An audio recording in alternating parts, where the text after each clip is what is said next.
Hey guys, welcome to the Live Well, brought to you by Digital Sportsman, where we get together with our community and talk fishing. The show's fixing to start, we're getting everything ready. But in the meantime, we want to tell you about our fine partners that not only make this show possible, but are companies that we absolutely love and stand behind. Groove Fishing, changing the norm of tackle storage. Sonar Pros, specializing in high-end installations across all electronic brands. Go where the pros go. Lipsticker Fishing, specializing in putting clients on giant Lake Lanier bass. Bill Payne's Guide Service, fish with a legend on Lake Allatoona, seasonal smallmouth trips, or even get your sonar dialed in. Brooks Anderson Fishing, guide trips and educating today's anglers on Lake Lanier. Big League Charters, fish with a pro on Tellico, Fort Loudon, Watts Bar, and Chickamauga. Money Saver Lure Retriever, designed to break your lure free from almost any snag. Fishers of Hope, benefit fishing tournaments to help people in need. Serve IT, industry-leading IT services for your business. Change the way you manage IT. Turner Tire, Jasper, Georgia's most trusted family-owned tire center. Atlanta Safe House, the trusted source for safes and gun safes in Tennessee, Georgia, Kentucky, and Alabama. And of course, Digital Sportsman, a new way to discover and book unforgettable outdoor experiences with local trusted guides. Go to fngo.com to get direct links to all our fine partners. Get ready, and let's talk fishing. Did you do all the guides and stuff too? Yeah, we got on there. What's going on, everybody? Welcome to the Live Well here at FNGO this Tuesday night. So glad you guys could join us. We got an absolutely great show. You guys on TikTok that'll be joining in as well. We appreciate you guys. We got an absolutely fantastic guest tonight. Fantastic guest. I'm going to let Clint do all the introduction and all that on him, just like I did last week with the sponsors. I'm going to throw you on the thing, but you know this guy. Yeah. You know it'll make it easy. It'll make it real easy. So, guys, listen. Once he gets done talking about everything, I want you guys to really get in the comment section. We're going to really pick this gentleman's brain. What's up, Steve Billington, Silver Punk, Fred Ashcraft, Atlanta Safe House is on TikTok. Good evening to you guys. Just sit back and relax. Got a couple of hours. Yeah, it's a new intro. Everybody likes it right there. Just sit back and relax. We're going to spend a couple hours talking fishing here in North Georgia. And I guess really, well, I say North Georgia, it's going to be all over the country with this guest right here. But really want you guys to, hone in on our guest tonight. And I want you to bring the questions. We're going to learn a lot about Dillon Falardeau and what he's been on. Nailed it. Nailed it. Well, listen, Dillon, to be honest with you. Well, actually, we need to make sure Dillon says yes. Pull Dillon up. Pull Dillon up real quick. And unfortunately, you guys on TikTok are just going to have to watch me and Clint, but you can listen and hear Dillon. Did I say that right, your last name?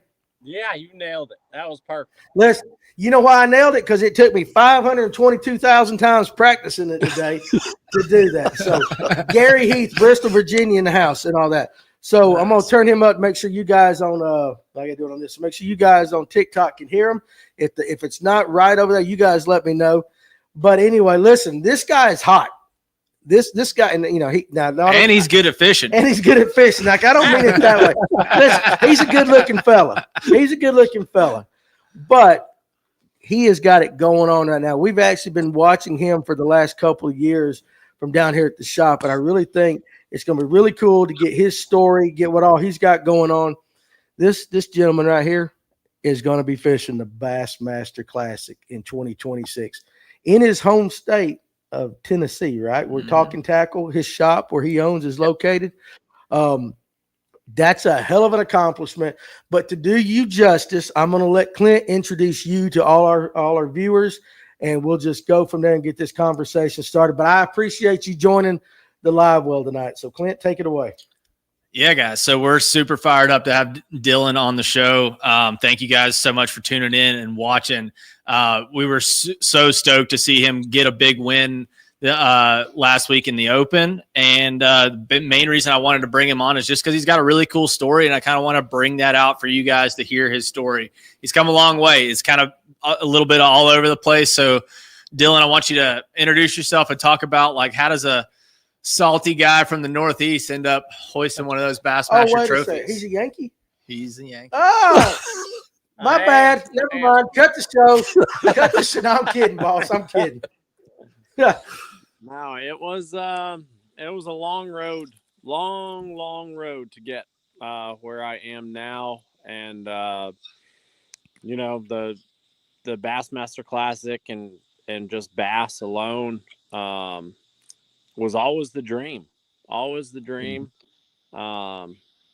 but I left Rhode Island as soon as I graduated high school. I graduated high school and I drove straight to Tennessee. And honestly, I got accepted to UTC, and it was the closest college to a boat ramp, is why I chose UTC. That's important. Yep. And I drove down there with my boat. I had nowhere to store my boat, nothing. And I'll tell you what, I went to Cityside Cafe as soon as I got there. I'm 7, almost 18 years old. My waiter, I asked him, I said, "Hey, do you mind if I store my boat at your house?" And I kept my boat at his house for over a year. It was That's the first insane. person I talked to in Tennessee because they wouldn't allow me to keep it on campus. Nice. Yeah, it was. So why wild. Tennessee? What, like, did you throw a dart at the map and be like, "Where's Big Bass"? Was Chick popping off at the time, and you were just like, "Let's get close to it," or like, what brought you to Tennessee? I did a ton of research, and it seemed like a lot of the best anglers came from the Tennessee River, and so I knew I needed to get out of Rhode Island. And 2013, Chickamauga was popping off like crazy, so I was like, I want to go there, and and I showed up there. We never visited, nothing.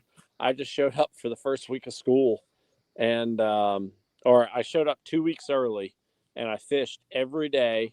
I had $480 something in my bank account, and by the first day of school, I had $10 to my name because I fished every single day. And I remember two of my batteries went out in my champion, and I was like, there's no way. And I walked downtown and I asked every single restaurant if I could get a job, and one of them hired me that day. And I worked that night, and I was able to work 2 shifts and buy trolling motor batteries. That's talk about love of the game, right? Priorities. There. Priorities. You guys on TikTok, if you want to jump over on YouTube, you can go to FNGO on YouTube, and you can see the camera where you can see Dillon a little bit better and see exactly who we're talking to. But what's cool about that, just that little part, is you had a dream and you were willing to take a risk to go chase that dream. Yeah, and a lot of people are scared to do that. Yeah, and I have a big family, and we're super super close. I lost my cousin when I was 17, and it was our dream to move south together. And he got diagnosed with brain cancer, and he passed away my senior year, a couple of months before graduation. And after that, I went to Boston Children's Hospital a bunch and watched him go through chemo and did all that for actually a full year. And right before he passed away, he said, don't quit, don't stop chasing that dream. And so I knew as soon as I graduated, I just packed up and left. That's awesome. Yeah, and I always have a saying: cautious people do not make history. Yep. So you have to be willing to take some risk, be willing to lose everything for a dream. Everything Absolutely. For a dream. Somebody, and we're gonna continue with your story, but somebody up in the comment section asked, "What part of the Northeast are you from?" Rhode Steve Island. Billington fishing. Rhode Island. Rhode Island, not Long Island. Yeah, no doubt. Okay, no doubt. Now, let me ask you this question.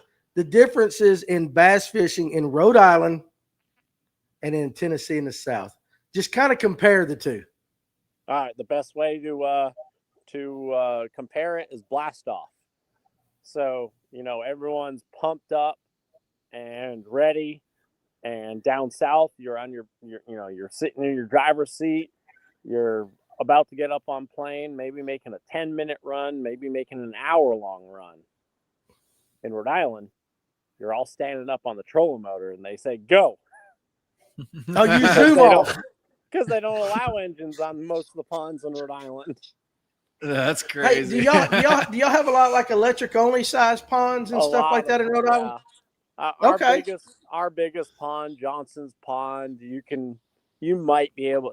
They allow engines, and you might be able to make maybe a minute and a half run. You can't Right. get, and that's actually why, like in a TBF Nation, TBF Nation, all those tournaments, a lot of Rhode Island guys that make it to the TBF championship and all that, trying to get to the classic through TBF. A lot of them blow their engines when they come up to Champlain and St. Lawrence and all that, because those engines are so accustomed to 30-second runs, Yeah. 40-second run, or just not running at all. And then you go to St. Lawrence River, you're making a 75-mile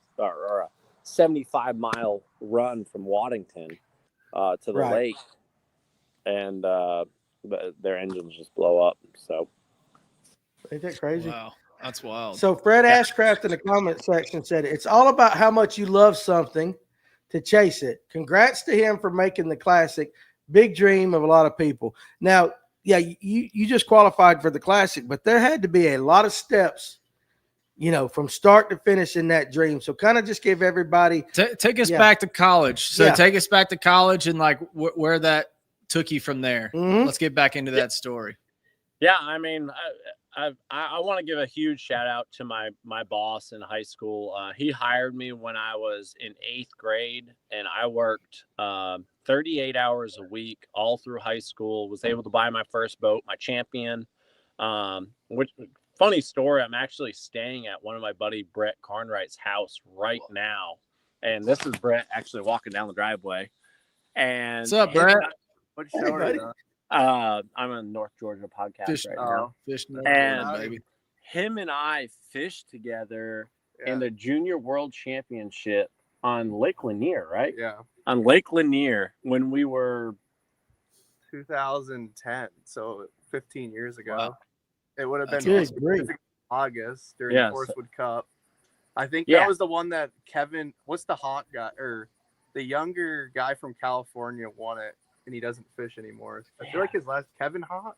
I think so, yeah. Maybe Kevin Hawk won it. He moved from California out to Lanier for 9 months and then won. Yeah, and Brett fishes all the invitationals, MLF stuff. He won the Toyota here on Lake Champlain a couple of years ago.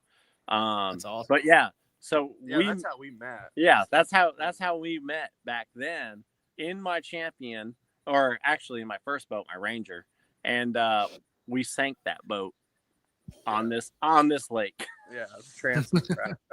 Yeah, we didn't sink it, but it was gonna sink. It was taking on water, and we had to put it on a boat ramp to keep it from sinking. It was rough. But the reason I wanted to go back to that back there was my boss Ron at Lindy's Tavern. I got a full-time job basically in 8th grade, and because I wanted to buy a boat, and I took a CD loan. And I bought a $9,000 Ranger that me and him sunk. And I was able to work, and my whole plan was to fish in college, but I wanted no boat payment because I knew I was going to be broke. And so fast forward to graduating high school, my boss showed up. I paid $400 a month for that boat back to the bank, and my boss showed up to my high school graduation, Ron Carter, and he gave my parents a blank check and said whatever Dillon owes left on his boat, make sure it gets paid off by the time he goes to college. And I think I had $1,100 left on my boat, and and then he paid me for the rest of the summer as I was preparing to move to Tennessee. And then I went to college at UTC, University of Tennessee, Chattanooga. And I fished every college tournament I possibly could do. I actually have I have a terrible track mark on my arm because how me and Patrick afforded to travel to every single one of those college tournaments is we sold our plasma every Tuesday Oh my Lord. and Thursday. Tuesday we got $30 and Thursday we got $60, and we put that together for gas money to fish every single college tournament across the country, really, for 4 years. That's the love of the game right there. Yeah, and at least you didn't have to do the other thing where you got to donate and you got kids all over the yeah, exactly. I mean, if you're going to go plasma, I get it right there. So that's crazy, man. Yeah, but then, graduated. So joined the military freshman year of college to, I couldn't afford college. My parents, my mom's a janitor. I couldn't afford college. So joined the military. I signed a 10-year contract to pay for college. And once I graduated college, then I went straight to Fort Sill, Oklahoma, and went to artillery school and graduated artillery school. It was a 7-month-long school to become a artillery officer. And it's 7 straight months of math, just being able to shoot around 20 to 30 miles and rotation of the earth, wind, every. All right. So let me stop you right there. Is the earth flat or is it round? No, it's certainly round. I just want to get that on record from somebody that knows what they're talking about. The earth is round. Dillon said so. Okay, just want to make sure right there. So I'm sorry to interrupt, but I just saw the perfect opportunity to get that on record. Yeah, and so once I made it through that school, I graduated. It was tough. I brought my boat to Fort Sill actually because there's a bunch of lakes there, and I put it in the barracks outside the barracks that we stayed at. And thinking that I could go maybe on a Sunday. But you need 80% or higher to pass. And I was right on that 80% line all 7 months. And if you were on the line, then you had to go to class Saturday and Sunday. Well, I went to class for 7 months, Saturday and Sunday. And got through that. There was 130 people in my class started out, and we graduated 80, I think. And then drove from Fort Sill, Oklahoma with the boat to Bayou La Battery, Louisiana. Went to captain school to get my captain's license because my plan was to get home and start my guide service in Chickamauga to make some money. And on my drive home from past that, got my captain's license. And after that, I said, I'm done with school. I just did so much school. I was just done with it. Yeah. And I was on my drive home, and, Greg called me and was like, hey, the military tournament is that he's been fishing. That's my partner at Talkin Tackle, Greg Worsham, my best friend. He's been fishing a military tournament with his buddy down in Florida on Toho for like 15 years. And his military buddy got deployed, so he had no one to fish with, and you have to be in the military one of the people have to be in the military to fish that tournament. And he was like, do you want to fish it? And I was like, yeah. And he's like, well, you got to drive to Florida. Good Lord.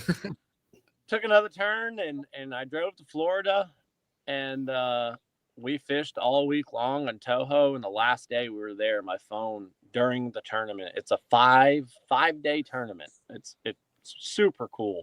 Military people from across the whole world. They do it every year out of Camp Mac. And my phone just never stopped. And I don't ever look at my phone when I'm in a tournament. And finally, after about the 20th phone call, I answered it, and they're like, "Hey, on Monday, you're being deployed. It's Saturday. It's Saturday, and I'm on Lake Toho in Florida." And so then I deployed for a year. That was I got people in the comment section. I want to go ahead and on behalf of us here at FNGO, I think everybody in the comment section as well. Thank you for your service. Number one. Thank you. Sure. Absolutely. I mean, it's guys like you that are willing to do that we have the freedom and the ability to sit here on a Tuesday night in front of some mics and just talk fishing and all that. Without guys willing to do that, this doesn't happen. So thank you very much. There's a couple. Pull up Ryan Hanks real quick. Gotta give Ryan his comment right there. Old Ryan Hanks. He's a lover. Ryan. Super proud of Dillon. He has become a great friend along with the Talkin Tackle fam. Nothing I like better in this world than seeing great people accomplish amazing things. All right, so on record, do you actually like Ryan? I love Ryan. I said that for Ryan. Look, hey, now let me ask you this question. Have you ever been out and had a few adult beverages with Ryan? I sure have. You know how he gets after he's got a few in there. He gets loud, don't he? Hey, seriously, I love Ryan Hanks like that. I had to just say that. But a lot of people are saying that. Also, Andy Anderson, who is the dad of Brooks Anderson, anytime you want to come down to Lanier, his son Brooks, because he schedules for Brooks, will be glad to take you out on a trip and all that. So I want to get that out there before I miss it. And you guys on TikTok, if you come over to fngo.com or FNGO at YouTube, you guys can see Mr. Dillon actually talking. I'm sorry about the camera angles with that. It's a lot better over here on YouTube. So anyway, you had to deploy. You're in Florida. So you got to fly back. What'd you do with your boat? I drove. I drove back, and they ended up giving me I called the Major Crane at the time, and they gave me a couple more days, so I deployed without my unit. I flew out to Fort Bliss, right next to Juarez, Mexico, and I did my pre-deployment at Fort Bliss, right on the side of Juarez. And then I flew over to Europe and sat on the border of Russia for a year. How was that? Cold. Very cold. That was what I was getting ready to ask. Is that when you grew the beard, or how long have you had the beard? No, I couldn't. I had to shave every day for 10 years. So that's why he's got the beard now. Yeah. His face has been cold for 10 years. For 10 years and all that. All right. So could continue. I'm enjoying this story of hearing the how you're walking up to where you are now. So it's the road to the classic. The road to the classic. Yeah. And I got back from my deployment, and that was the best part. You get back from a deployment and you're not really allowed to spend any money when you're out there.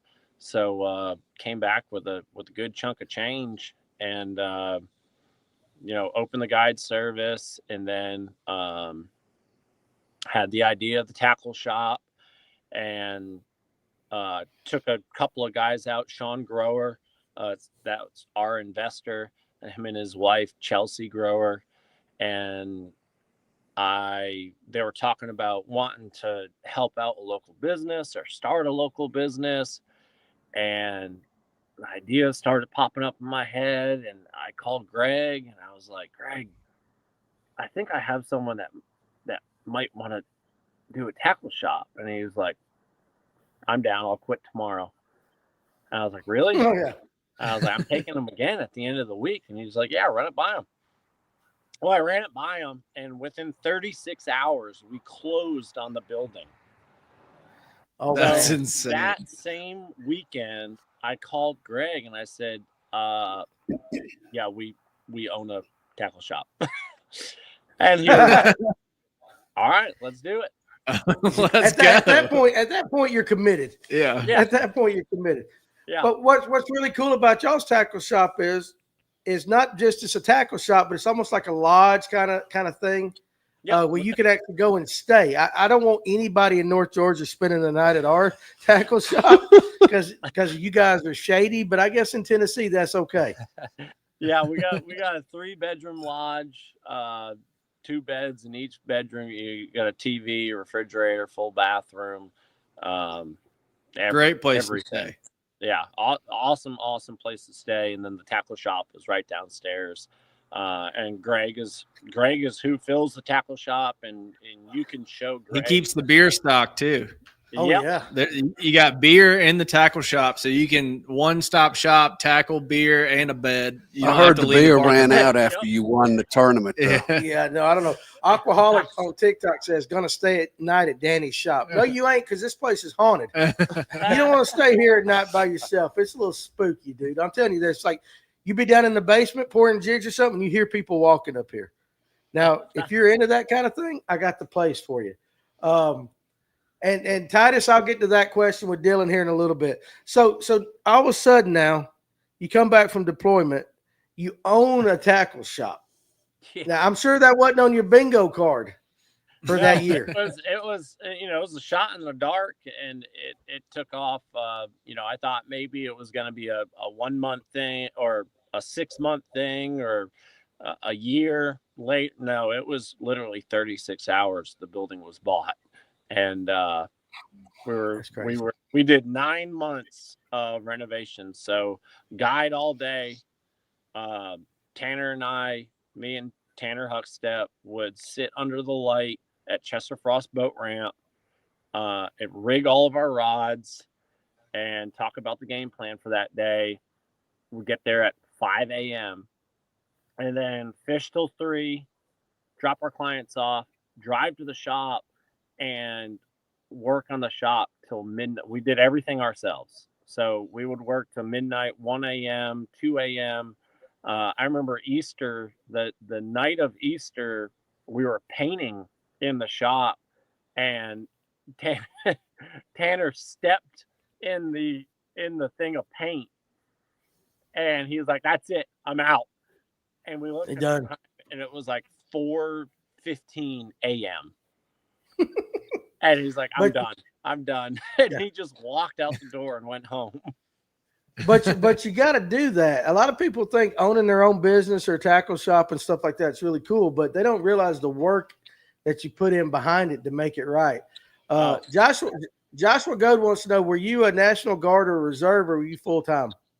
I was, Army National Guard. And I had a lot of active duty time in that, because the 278th in Tennessee, they deploy, since it's a combat arms unit, they deploy as what's the word I'm looking for? Support for like Fort Bragg and for a bunch of people. So they deploy, the 278th deploys basically every 4 years. And they're constantly sending you to school. So you can make a really good living in Tennessee in the National Guard because of how much active duty time you can actually get. Okay. But that's pretty cool. And I mean, getting that money was the start of everything, right? That was it allowed me to start my wishing I was fishing company, and then the tackle shop. And once we opened the tackle shop, Greg took control of that. And you can show Greg a bait. I don't care what it is. He'll tell you when it's made. He'll tell you the exact color. He'll tell you where you can find it. And the customer will say, well, I haven't been able to buy it in 10 years, but he'll find it and he'll get it for you. I don't know how he does it. None of us. He's insane with that. It's crazy. Like where'd the name come from? Where'd the name for the shop come from? Yeah, you show him any bait on planet Earth, and he'll tell you exactly what it is. It is. I'll be on the water practicing, and I'll be like, I need this and this and this, and I don't know the names of everything. Like, I don't know the exact. I'll just describe it to him. He's like, oh yeah, blah blah blah blah. It'll be in the mail tonight. And I'm like, what? How do you do that? That's what I need here at Fish North Georgia. I need somebody that actually knows baits. Yeah, it ain't me. It ain't me, brother.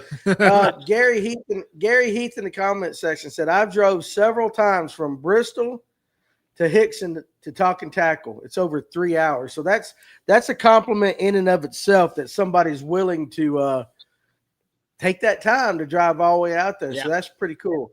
And then Joshua, who had the question of whether you were National Guard, he said he's a reservist 99. Is it the 991 Trans 91B? I guess you will know about that. Yep.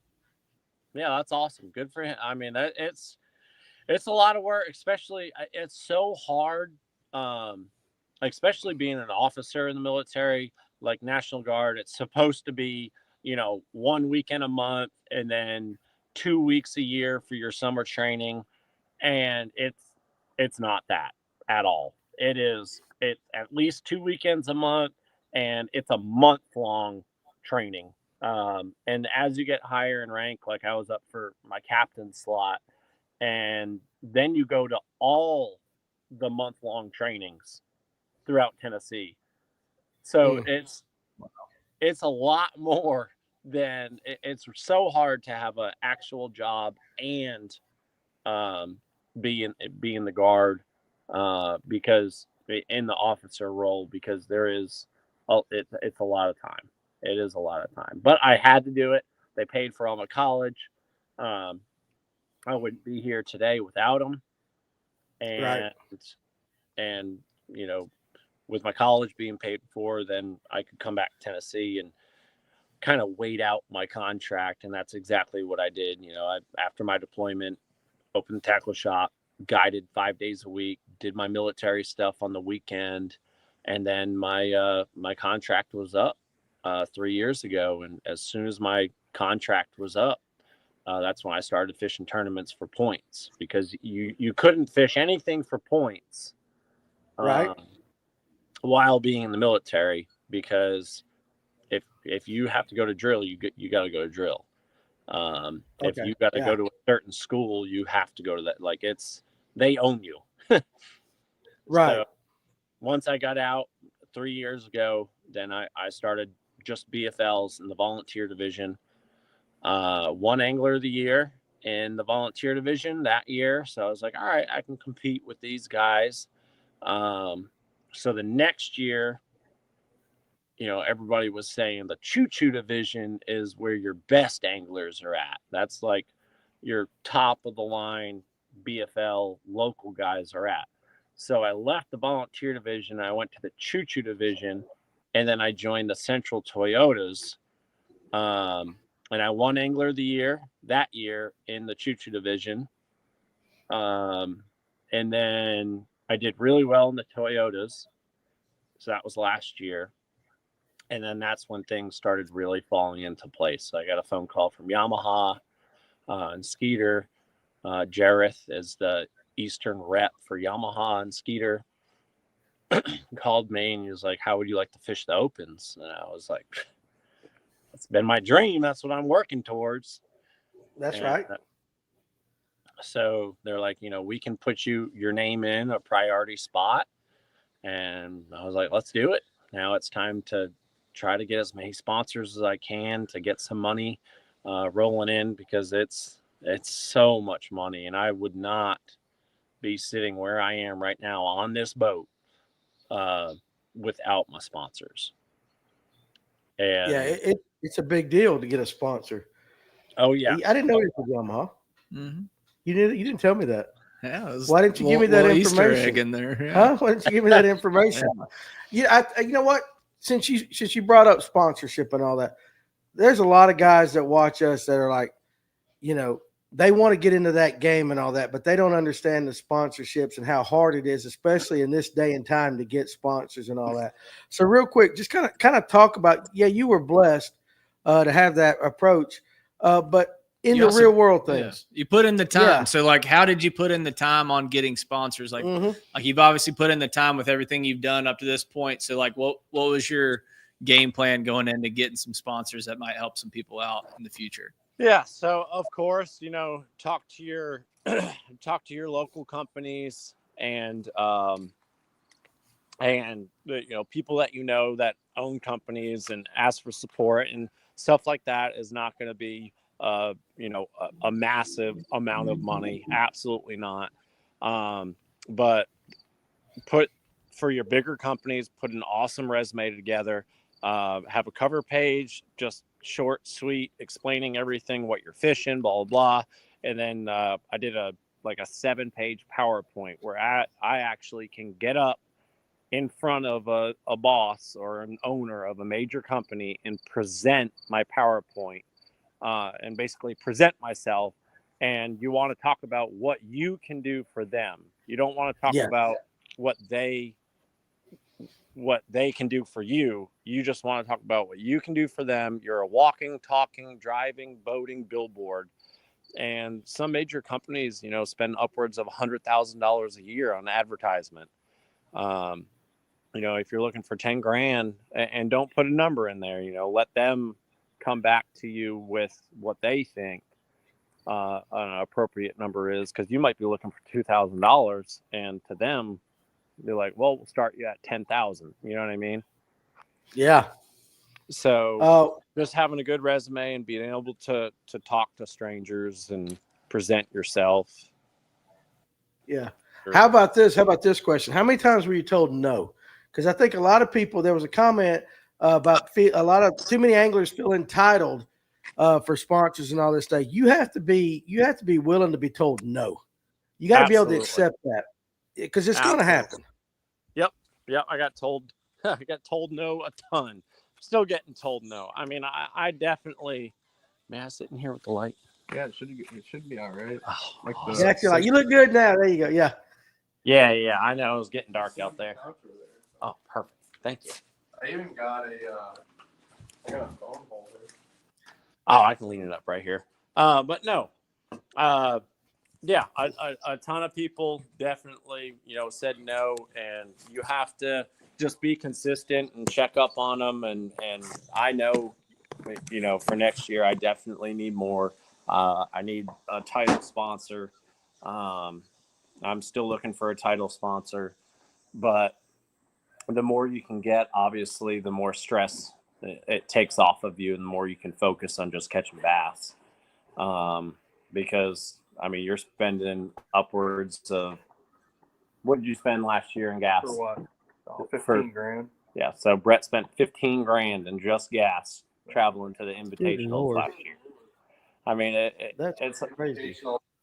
Toyotas. Yeah. And Toyotas. That's right. Yeah, just fishing like a 12 to 15 tournament. Yeah. Tour. Trail. Yeah.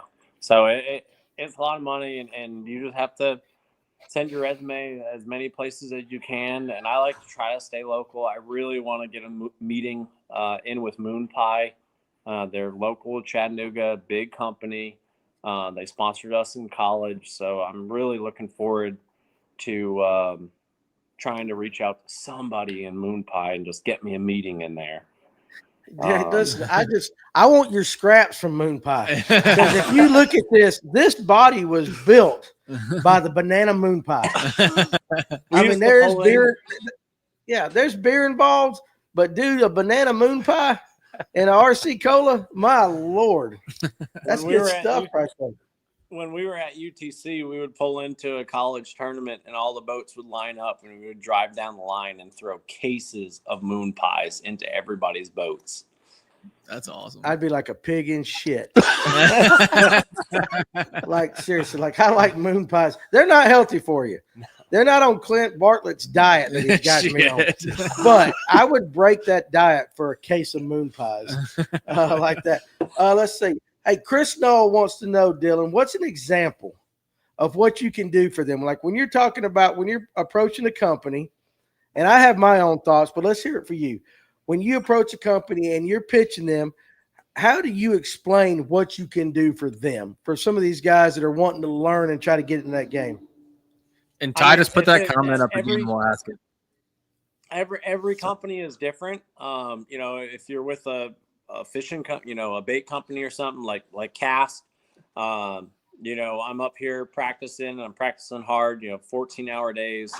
and you're focused. You're laser focused. I'm trying to make the elites, and when you get on a good bite, the light bulb has to go off in your head where you can, at this moment in time, you can do something really good for your sponsors. Yeah, it might take you 30 minutes, 40 minutes of your time that you probably wouldn't have spent, but make a little video. I sent 2 to Ryan. I sent 1 to Ryan yesterday, 1 to Ryan today. 2 different techniques, but both cast baits, both first cast, and just taking that time and realizing, like, hey, this would be really good for my sponsor at this moment, and taking that video so they can promote it and sell more baits. That's the only reason why they give me money, right? They like me, but they want me to show off their baits to sell more baits so they can make more money. And like Clark's Hill, the first open this year, I'll tell you exactly what happened. At the first open, I was fishing really deep. I was fishing like 54 feet to be exact, on the bottom. They were just crawling across the bottom. And I really liked the little mooch minnow. And, Ryan will tell you, I throw all different types of minnows. And I could literally see those largemouth come up and eat it, but I was setting the hook and nothing was there. And I started really paying attention to my Garmin, and they would come up and they would eat the back half of it, and you could see the Elastec stretch, and then they would pop off. They would never get the hook because that 3.5 inches or 3.75 or whatever was just too big. So I bent down and I put on that 2.75 Echo, and I caught every single fish I weighed on that. And we just came out with it. And I think I was using the packs that he sent me, just like, hey, is this right? Is this what you want? Like, is the old Ziploc bag?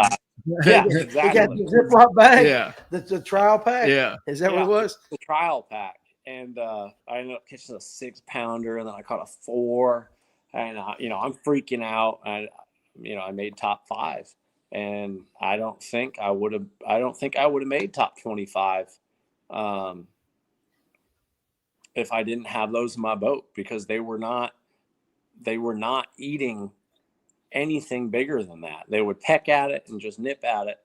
So that right there, top 10 baits holding the Cast Echo. That's going to sell a bunch. Our store, they were shipping us tons, boxes and boxes for a month after that. So just being able to realize when you can sell something, when you can promote your sponsors, other sponsors that are outside of the fishing industry, just always, message them. Is there anything I can do? If they have some sort of show, go to that show and help them out, help them set up or something like that. Metro Plumbing, Heating and Air, it's a plumbing, heating and air company, so it's not much to do with fishing. All my neighbors, if they have a problem, I give them Metro's number. And at one point this year, I saw 2 Metro trucks in my neighborhood alone. I mean, like things like that will keep that relationship going. But sponsors are definitely the hardest thing to get and the best thing to have. Absolutely. You want to go ahead and with that, Titus? Yeah. Okay. Just a quick warranty. Titus Williams, throw up that comment, Alex. A little off topic, but I normally warranty Dobbins through Talkin Tackle. Was told last time I came in to warranty a few of them. You weren't able to warranty them. Why is that? Is that a Dobbins thing, or what's going on there? Yep. So Dobbins has been bought. Gary Dobbins sold. Dobbins have been bought from GSM, or GSM bought Dobbins. And we're in the middle of like probably the last 2 or 3, actually more than that, 3 or 4 months of figuring out what GSM wants to do with the Dobbins rods. They don't really know yet. We don't know what's going on. So when Gary owned it, we were Dobbins only. That's the only rod we had in the shop. You broke one, you walk in, you exchange it, no questions asked. Call Crystal, say, hey, we got 10 broken rods from across the whole state. No problem. 2 days later, we would have all of those restocked, no charge, or whatever the cost is to get a warranty rod. No problem. But once GSM bought it, they're just in the middle of figuring out what they're going to do with Dobbins. So we're just kind of in a waiting game. So now we're stocking the store with a bunch of different rods while waiting for them to decide what they're going to do. I got you. Yeah. He wants to know, does he need to hold on to them and wait this period through, or just trash them? Or how does he go about warranting them right now? Is it just a waiting game?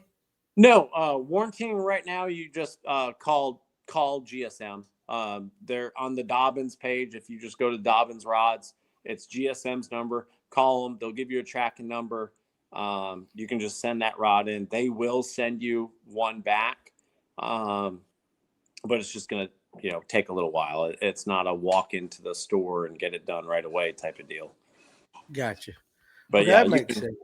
You can absolutely send it through the mail, and they'll send you a brand new one back. Cool. Thanks for answering that. Yeah, thanks, Titus. Sorry it took so long to get to that comment, but he was telling us such good stuff right there. It's hard when somebody's having really good stuff to break it and ask that. I appreciate your patience.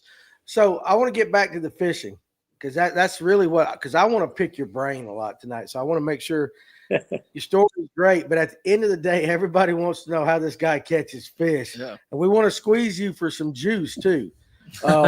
Yeah, I mean, and that's me personally.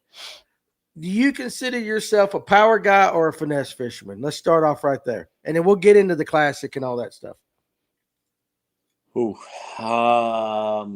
that's a tricky question. Yeah,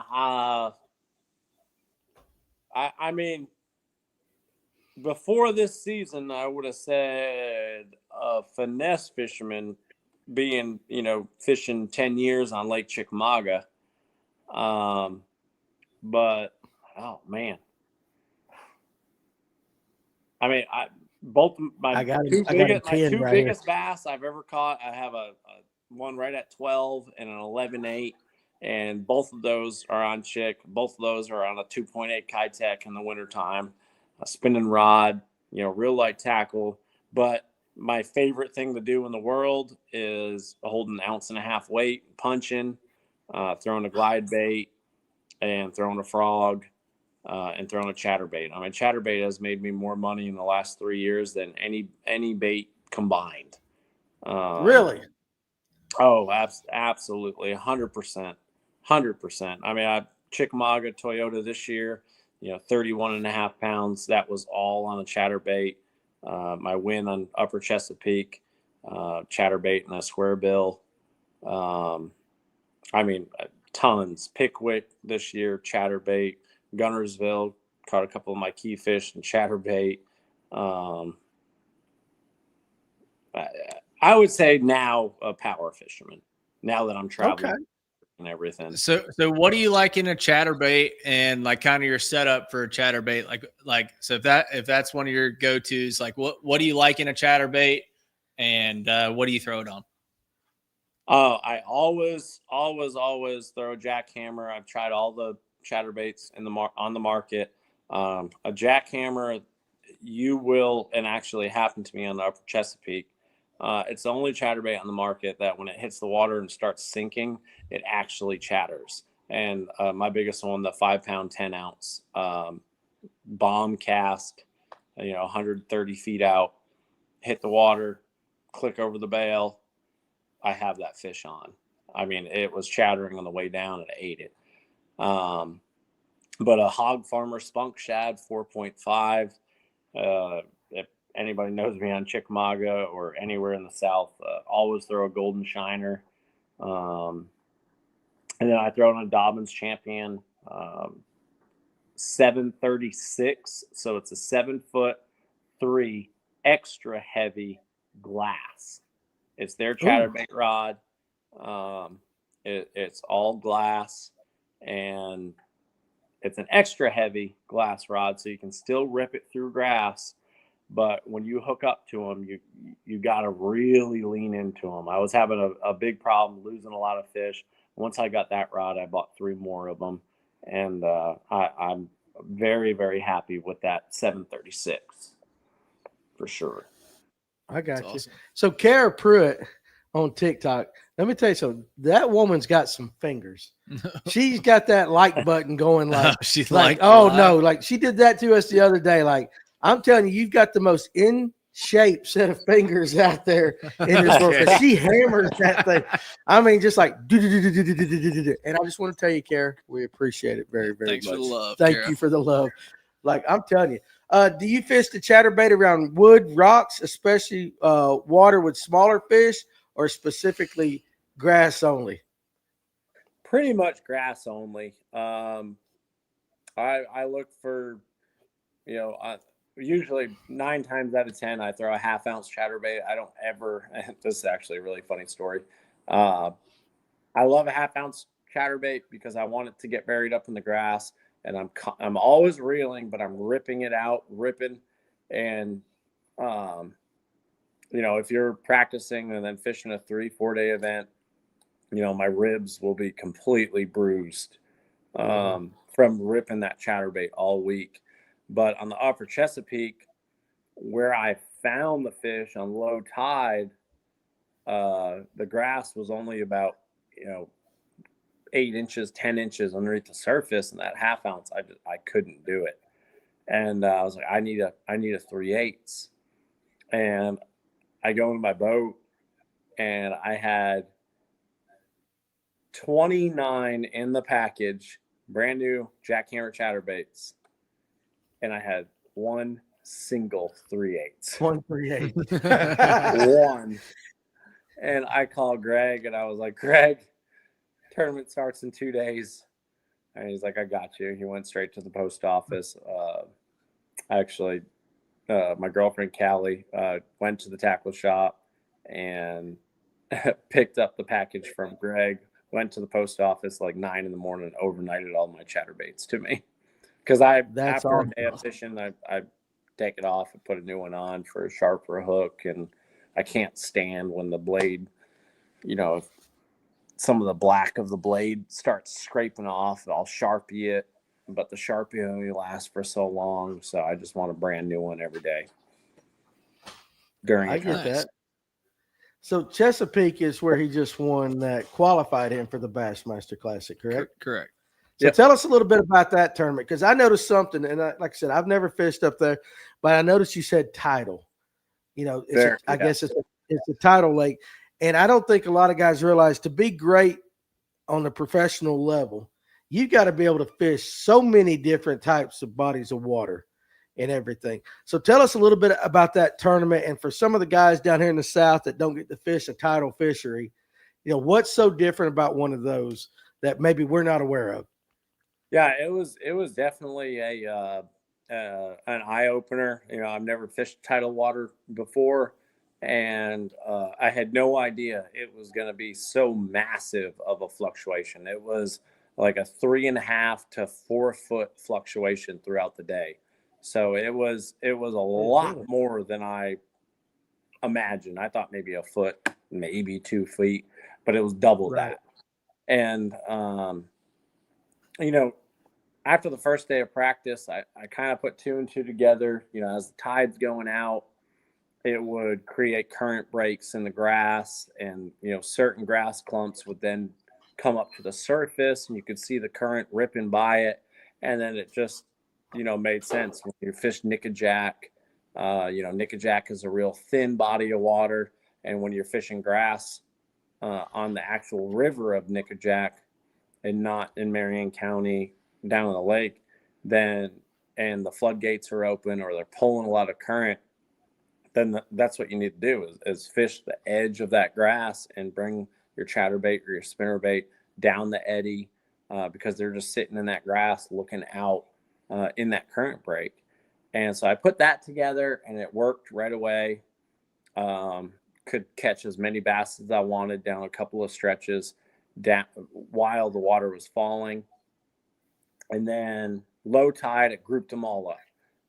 You could get out on the big grass flats, Susquehanna Flats, and as long as you had a couple of key areas, they were all in big groups, and you catch, a bunch in a row. But as the tournament went on, 3-day event, it started to be a rising tide. So practice was all a falling tide and low tide. By the time of the tournament, it was a rising tide and high tide. High tide spreads all the fish out.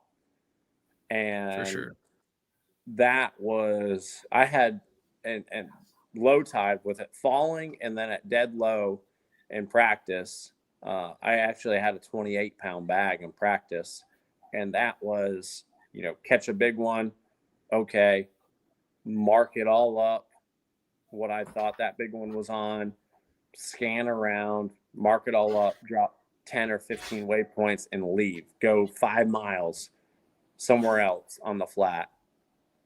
Drop the trolling motor. Say, yeah, that looks right. Make a couple casts with a chatterbait, catch a 6-pounder. And you're like, oh my gosh, what the heck?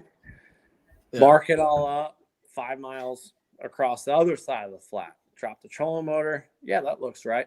Catch a 6-pounder. And it was like, you can't make that up. Yeah.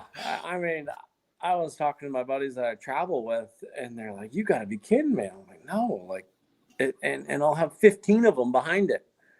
So it was just an amazing practice. And then to go in the tournament, I had an area that I knew was going to have a lot of boats, but they had the biggest fish. So I said, if I can compete with those guys in that area for 2 days and catch them a little bit better, then I can save my backup area for the 3rd day if I can make it. And the first day, I had 22.5 pounds. And once I hit 22 pounds, I ran over there. No boats. I was like, all right, perfect. Turned back around, went back to the crowd. I think I culled one more time. And then I went in the weigh-in, drove by that spot just to make sure nobody was sitting on it. And then day 2, I showed up into the crowd, caught my 19-something. Once I hit 19 pounds, I left, went and checked that other spot, drove by it, nobody on it. I was like, oh, this is perfect. Went back to the crowd. I don't think I culled anymore. And then day 3, I went straight to that spot, and it was just it took a little while to figure out where they went, because now it's high tide, it's not low tide. So all my waypoints are low tide waypoints. But the wind calmed down, and it was like 3-footers out there. It was the wildest thing. It was like 3-footers. I'm talking to my cousin Corey up in heaven. I told you guys about him earlier. And, 9 a.m. and I don't have a fish. I'm like, where could these fish have went? Like, they can't be far. And then the wind just died. I mean, it went from 3-footers to just like slick. And I was like, what is happening? And I looked up about 100 yards in front of me, and there is a perfect, just completely calm spot. And you can see the current just ripping over it. I was like, that's where they all went. And I put my trolling motor on high, got there, pulled down, and within 35 minutes, I had 20 pounds. That's awesome. Is that not crazy? Yeah. That's talking about meant to be right there, buddy. That's absolutely. Awesome. What's the odds of 3-footers going slick? Yeah. All of a sudden like that. It was, if you were just meant to win. If you look at my live video of Talkin Tackle on day 3 of the tournament, I went live at blast off, right before blast off, explained, what I was going to do, and thanks for all the support, blah, blah, blah. And I turned the camera around. In the marina, it's white capping. Like, it's big, big water. You're in the ocean. Yeah. And all of a sudden, just that. and it was like 10 minutes, and then it went back to white capping. Wow. Yeah, it was. But it you made the most of that. You made the most. We were talking about bite. Remember, they were talking about bite windows and opportunity. So you made the most of that bite window right there. Yep. That's insane. That's awesome. Got a viewer, Brad Silvers, has got a specific question for you. All right. What do I need to do on Nickajack this Friday night? Going out of River Park, so we'll probably be fishing all of the river. So could you drop Brad some juice? Because he normally asked about Carters, and nobody in the world can help anybody catch any fish on Carters. So can you help him out on Nickajack? I mean, oh God, on the river. Where is he going out of? River Park. River Park. Oh, and I don't know where the hell that's at, but it's in Nickajack. That's all the way at the. That's all the way right up below the the top. dam. Yeah. I would not put in at River Park and go down to the south end. Now, if you're putting at river, like if it was me, I would be driving my boat all the way down to the grass, Sullivan's, that area, and fishing the grass, spinnerbait, chatterbait, and chatterbait. I like it. Well, he's consistent as hell. You got to give him that. Yeah. I mean, I get it. And know what? We have some information rule stuff that we can't talk about tonight, Georgia Country Boy TV, but not on that lake. I think we're good on that lake and all that. So I want to make sure I get this too. And we'll end up talking some more fishing stuff. But, dude, like, seriously, you qualified for the Bassmaster Classic. And if you take the percentage, we were talking about like guys, the minute percentage earlier before the show of guys that actually make professional baseball, how it's such a small percentage. If you take the percentage of guys that fish, that dream about fishing in the Bassmaster Classic, it's infinitesimally small, if that's the right word. Is that the right word? It's a word. It's a word. It's a truism. I mean, seriously, I don't know, but like seriously, like what'd you say about your intestines? After that moon pie, infinitesimally or whatever the hell it is, small. But anyway, dude, like you are one of a handful of people in this world that's going to get the fish, the Bassmaster Classic. Has that actually even set up in your mind what the hell you've accomplished? I don't think it has yet until I get back home and get to hug everyone at Talkin Tackle. Yeah, for sure. But it's definitely, I'm out there fishing and I think about it and I'm like, whoa, coming into this open season, the biggest question was, can I compete against these guys? And thankfully coming out the gate, Clarks Hill, I made a top 5 and it was like, all right, I can do this. But then I had a couple of real bad ones in Division 2 and I was like, this is a lot of work. Every single one of these guys are hammers. And to win one now has given me the drive even more to win another one and do even better because now I really know I can compete against these guys because they're awesome.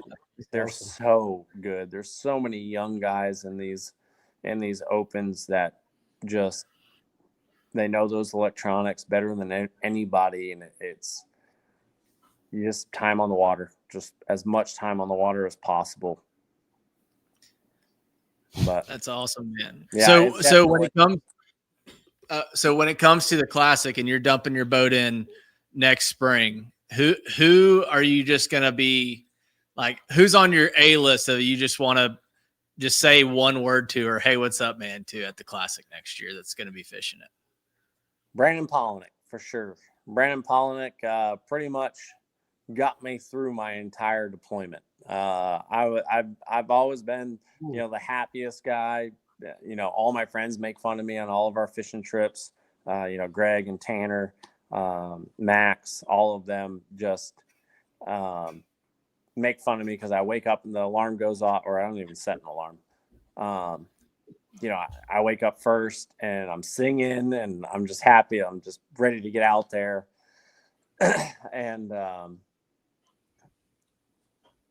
when I was on my deployment, I just hit a really low spot, and just felt like we were there, sitting on the border of Russia for so many months. It just felt like we were there for no reason. And I got depressed. I got really depressed. And, Right. I watched all the way back from when Brandon started making videos. I watched every single video, and it just pumped me up throughout the whole deployment. To just kind of keep me going, to know what I'm going home to know that I'm doing this to make enough money to try to do what he's doing. And still to this day, I mean, last night, I got back to Brett's house and I watched all of Polinick's videos on Lake Champlain, just kind of picking his, just watching what he's doing, watching what he's looking for. So I hope he's having a good season. So, surely he should be there, and that's definitely the first man I'm going to shake his hand. That's awesome. I like it. Matt O'Connell says you're freakishly happy. Yeah, I've stayed with Matt a few times. Matt's going to be my guest Thursday night. He's going to be on the show Thursday night and all that. He's got some of the prettiest hair in the business. We'll give Matt that. But he does. He's got some good locks. It's even okay. So it's even pretty in the morning, which is crazy. He wakes up and just he probably Matt probably goes to bed with product in his hair and all that. Probably got the net and everything because he's got to wake conditioner. up. Leave-in conditioner. He's got all that.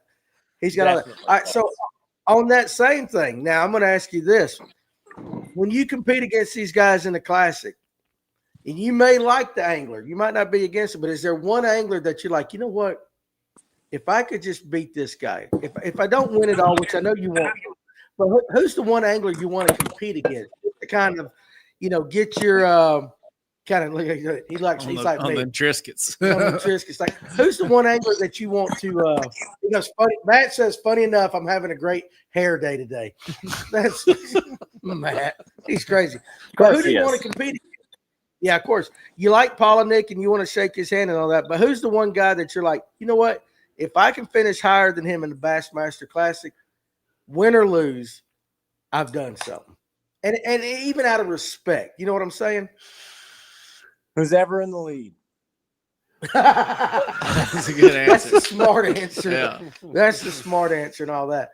Do you deal with I just feel, I think one of the best sayings is compete against the best and you can become the best. There's so many people in Chattanooga that, I'm going to throw his name out there because he's a great buddy of mine, Bank Shaw.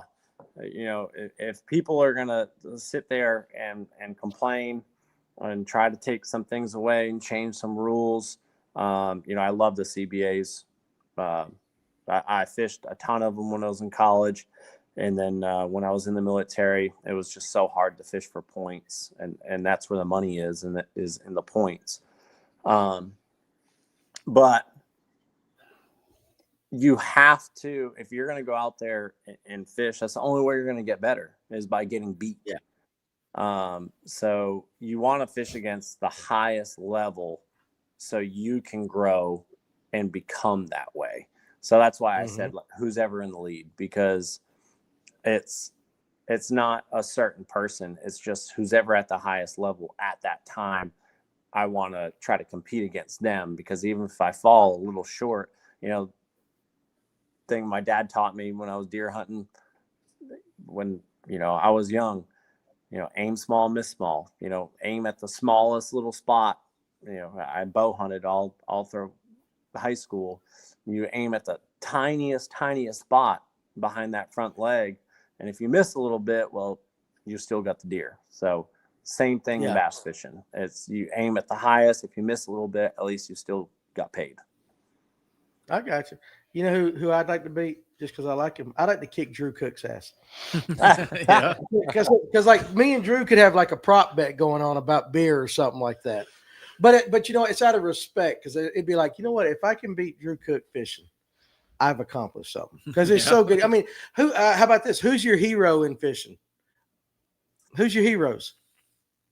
I mean, always I got a bait still in my room back home in Rhode Island. Kevin Van Dam, he was always great to me every time we, he came to Bass Pro Shops up in Foxborough, Massachusetts, and got to meet him there. And I met him a couple other times. He was always great, and I loved watching all of his stuff. But watching wise, hero wise, who I look for or who I look up to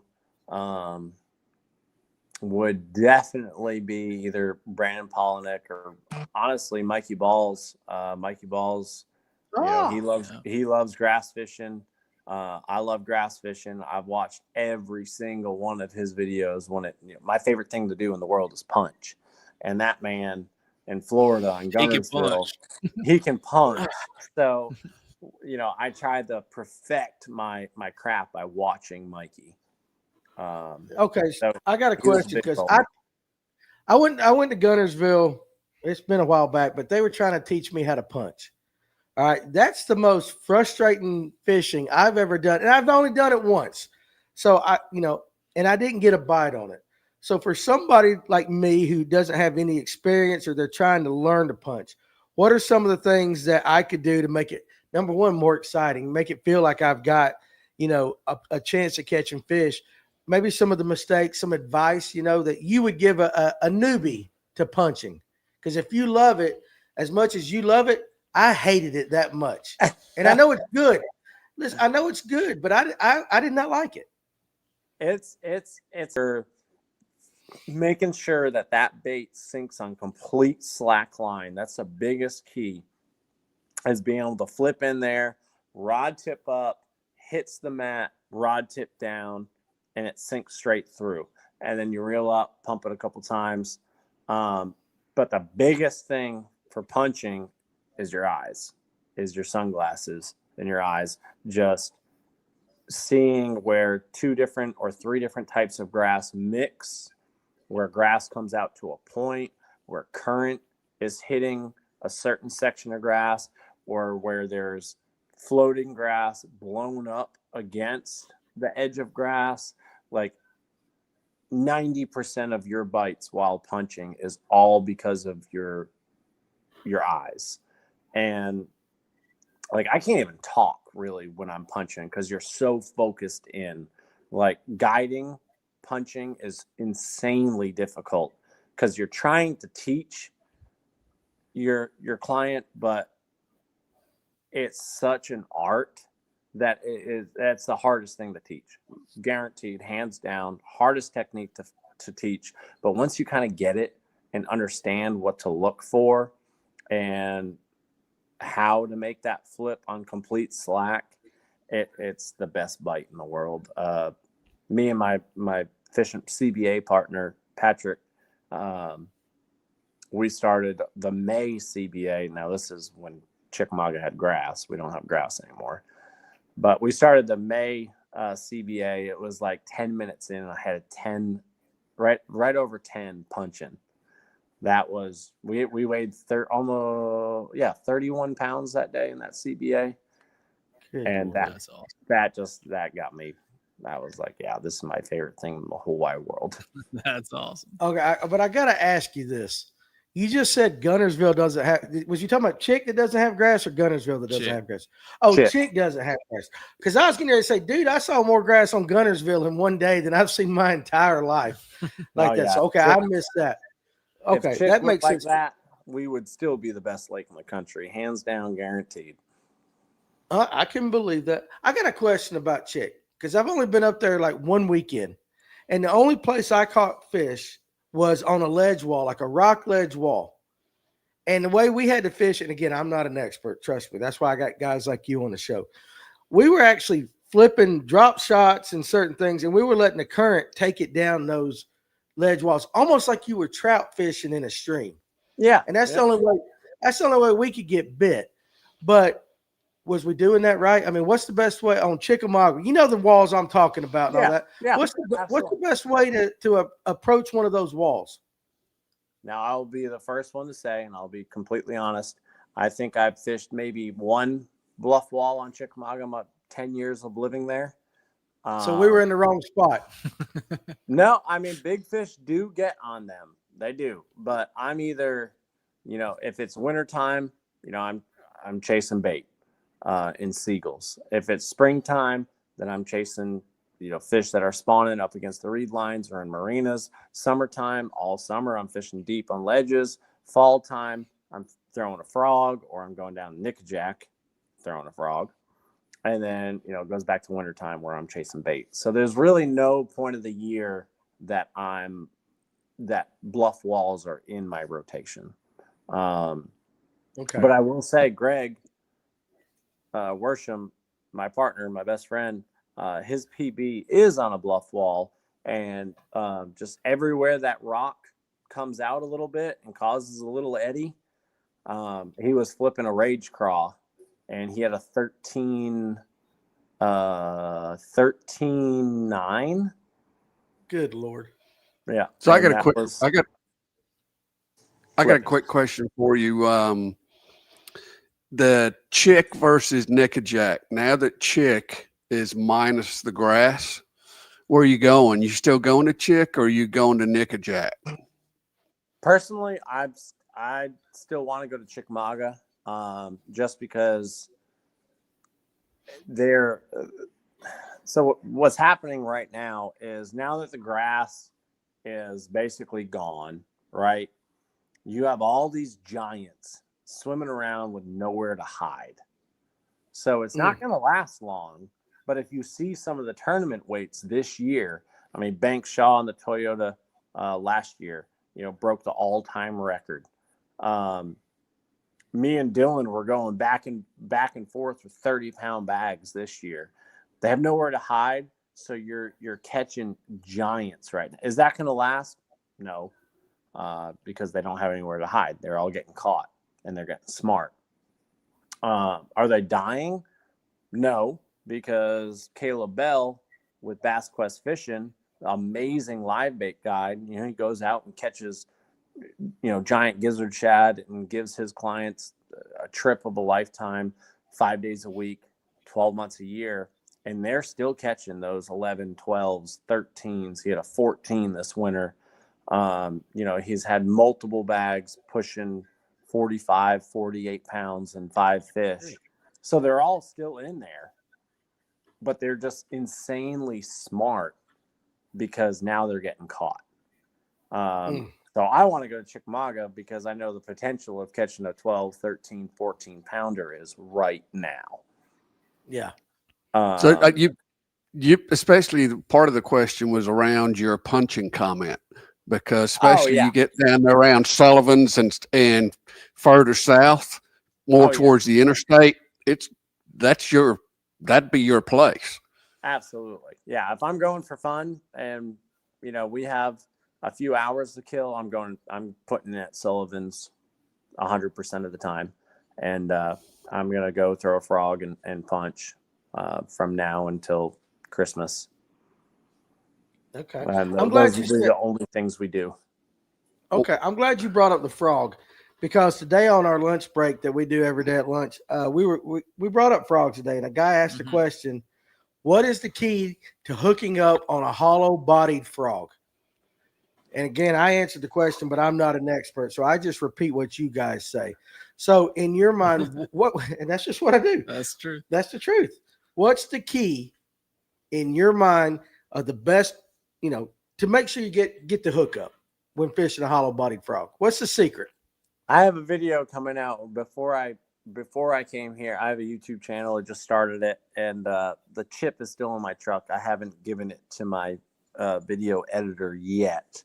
But I think I got like 20-something frogfish on Gunnersville in a morning before I left to come up here. And you can watch that video and see what I'm about to explain to you. But it's tough to learn. But Greg taught me this a long time ago, and it has helped so much. When you're working that frog, boom, giant explosion. First thing you want to do, natural reaction, set the hook. 90% of the time, you're going to miss them. So now we've created a game of when all of us friends are fishing in a boat, who can wait the longest. And when I tell you, Greg will literally, working the frog, doosh, click the bail. He'll turn back to have a conversation with us. I'm not kidding. He'll be like, man, that looks like a pretty good one, huh? And it's like, yeah, that looks like a 5-6 pounder. And he's like, yeah, I think that's a big fish. And he'll turn back around, he'll click it over, he'll reel down, get tight, check it, make sure it's still on there. Yep, feels it, set the hook. And it's down there. I've literally yelled at him and told him to set the hook. I'm like, dude, what are you doing? And he just gets them every time. You see him do that? Yeah, it's crazy. It blew my mind. It's wild. So, now all of us, like, boom, blow up, click it over. We'll let them take 10, 12, 15 feet of line. Click it back over, reel your slack up, make sure they're there, and give them all you got, because now there's slack in that mat.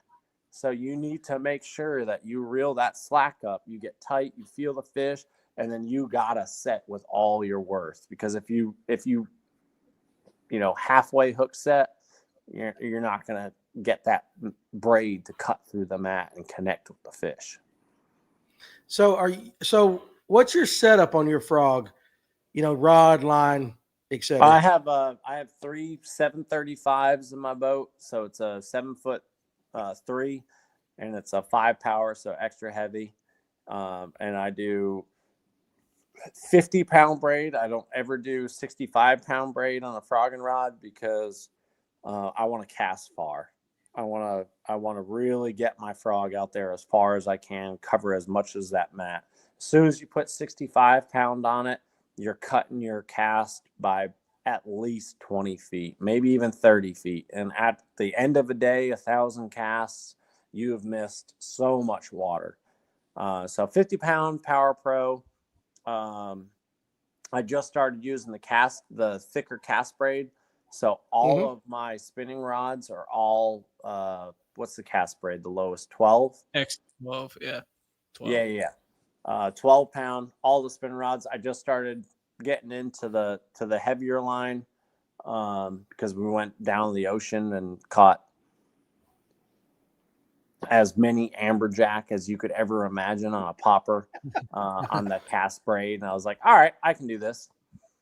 Yeah. And so yeah, that braid, and then a Tranks 200 for a reel, and just drag locked all the way down, no drag at all.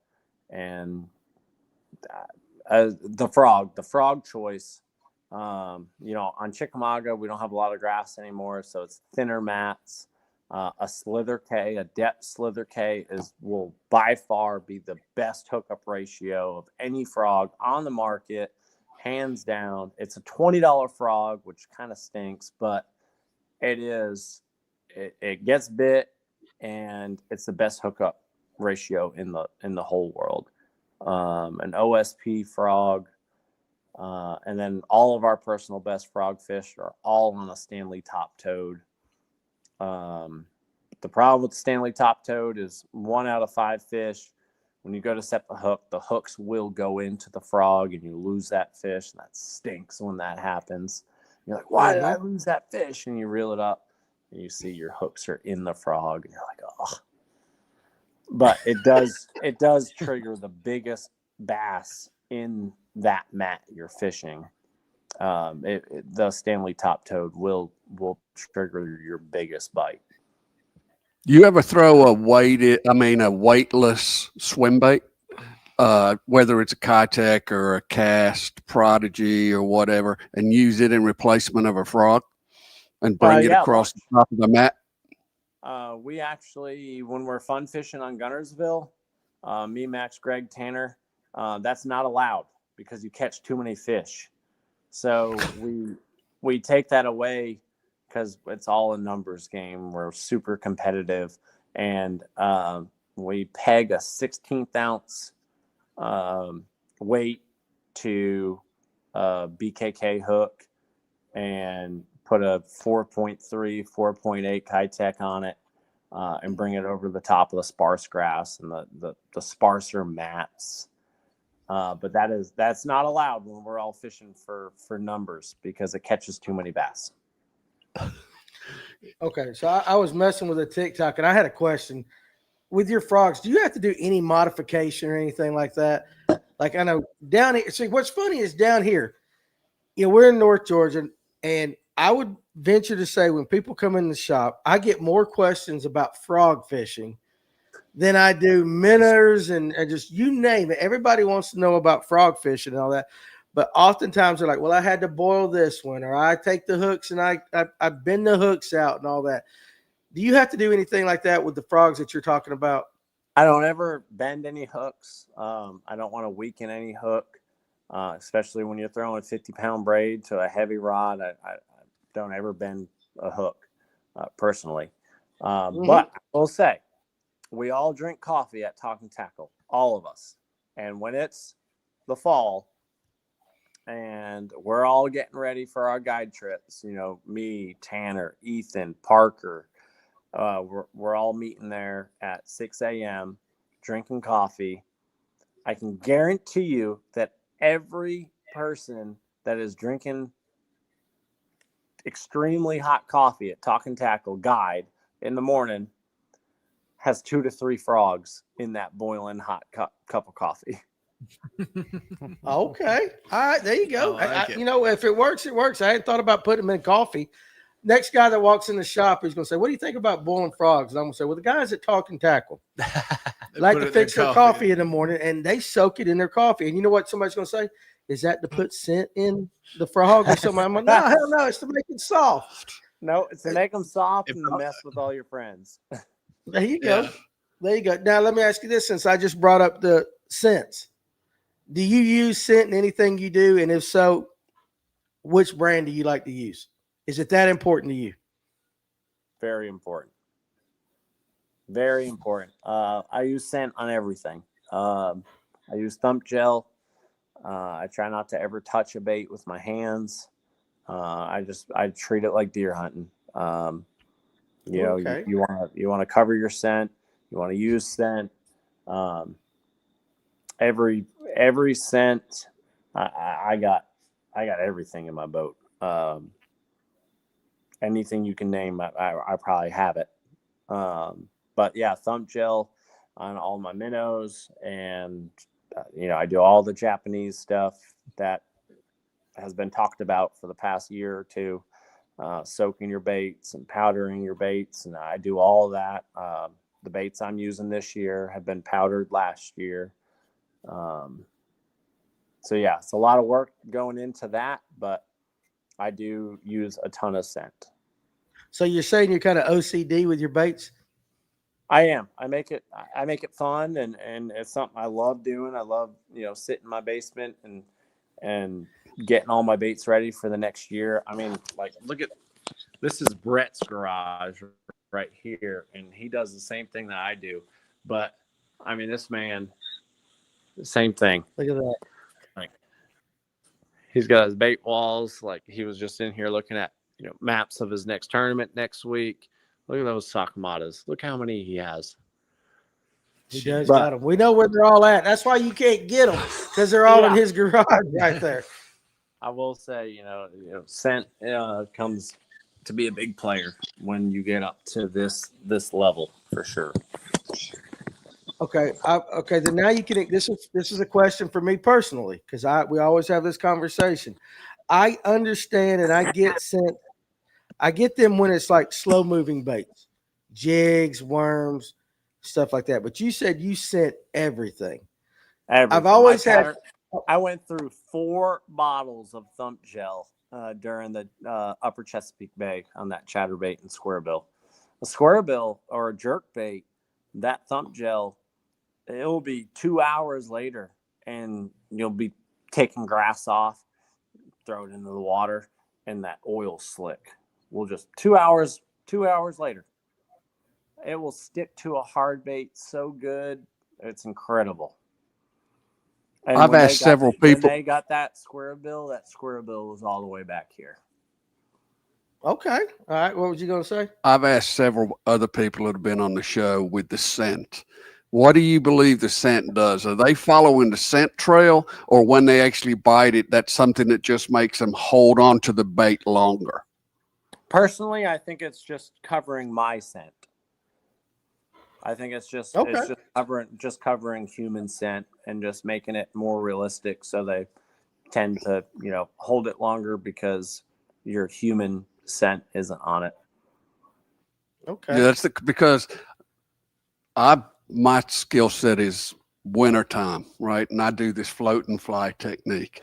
Yeah. And all of our baits, we scent them, but not necessarily as an attractant. It's partly to where we can shape the bait if it's like a hair jig, but also I'm the believer when they bite it, it makes them hold the bait longer. Yeah, I agree. Works for me. I mean, I'll like even with like a big worm or a speed worm or any type of bottom bait, like you're dragging it, and boom, you feel a bite. I click the bail instant, like I could be talking, having a conversation with a buddy, and it's like, oh, I feel a bite. Like it's automatic. Click the bail, and I pull 4 or 5 feet of line out, click it back over, reel my slack up, feel if they're still there, and then I set the hook. And with scent, I feel like it just allows them, you don't ever want the fish feeling you, so that's why I click the bail over every time I feel a bite. And then B, if you have scent on it, they're gonna get it all the way in their mouth, and they're not just pecking at it. Okay, so that's something that I haven't heard anybody on this show, as long as we've been doing the show, talk about feeling a bite and then open up the bail and giving them some slack. And you said specifically that's so they don't feel you. Right. On the other end. Okay. Yep. I mean, we haven't talked about nothing like that. I like it. You like it? Do you do Is that? When you say that, did you do that with a crankbait bite, any type of bite? No, or just more of a dragging. Okay. Yeah. Okay. So jig, worm, anything you're dragging on a bait caster. Spinning rod, mostly you're shaking it up here like Ned rig or drop shot, and you can just lower your rod tip and give them slack. Bait caster, you're usually pointed at your bait, or like Carolina rig, you're dragging it and you feel that bite, click it over, feed them line, and then bring it back. But anything drag, and I mean a swim bait like that 16th ounce swim bait, like the Florida bait, everyone throws it down in Florida. You're reeling over top of that grass, and you see them coming, and they eat it. Boom, click it over, and give them 5-6 feet of line, and let them swim, and then click it back over, reel down, set the hook. If I'm being honest, I don't know if I'm that damn coordinated to do that. There's a guy that just fun. It's so fun once you get the hang of it. So fun. Getting the hang of it. That's the problem with me. I want to set the hook. Danny's got to get the bites first. I got to get the bites. Like, I don't fish, man. I'm in a tackle shop. I'm selling stuff for people to go fish. Clint has fished with Greg. He knows exactly what I'm talking about. Oh, yeah. It still blows my mind. You don't do that, though. I haven't figured it out yet. So before you ask your question, let me get Robert's question from the comment section real quick. That was mine. Oh, that's what you're going to say? Okay. Yeah. So with that technique, are you worried about gut hooking them, letting them have it for so long? No, I don't ever let them take it too long. So there is a thing of too long of feeling the bite. As long as, when a fish bites it, it's usually, a bite, and then it's just heavy and they're swimming. That's when you want to set the hook. So I don't ever, as soon as that bite is over, right, and I reel up, and then it's just heavy and they're swimming, and then I set the hook. I don't ever, second guess myself of, do they have it or do they not have it? It's as soon as that initial bite is over, or like a big worm, it's bite. I let them swim, set the hook, and it's usually just right in the top of their mouth. It's never on their lips. It's in the top of the mouth. That's interesting. I get it when he's talking about the frogs. because that's what I said today. Just turn around, let them. But when it comes to a jig or a worm, now back in the farm pond days of the 80s, if we were fishing a Texas rig and you'd pull up and you'd feel that do, we'd always reel down and make sure they're swimming and we'd cross their eyes. But with a shaky head or a jig or something like that, I don't know if anybody that's new to me. I'm gonna try it, and so if I lose fish, I'm gonna blame you because Dillon said to do that. You always listen. It's gonna be your fault. It's gonna be your fault. But that's interesting. But it also goes to the patience thing again too, because like I think a lot of anglers, whether it's top water, whatever, we don't have the patience to say, "There's the bite, give him a little bit, feel it, and then set the hook." So, how did you develop that? I'm just curious. Greg taught me that. Greg Greg taught me that years ago. Years ago, I was losing a bunch of fish, and just watching him fish just taught me just to be patient with them. And obviously not a moving bait, but everything. Or when I say moving bait, crankbait or chatterbait, stuff like that.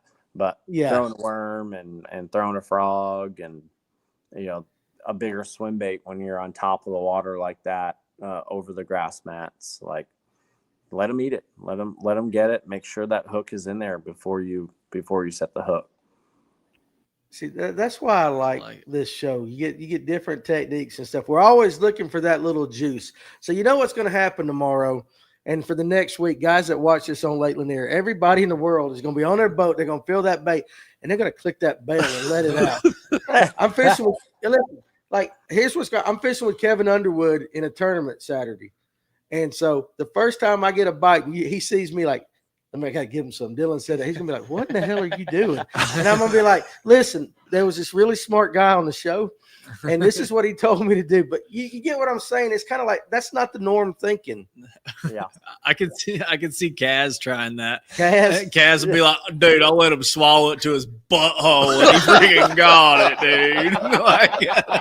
That's exactly how he would say it too. Yeah. Oh, listen, like if you want to get somebody to do a Kaz Anderson stand-in right here, Clint's your man. I'm serious. He can do perfect.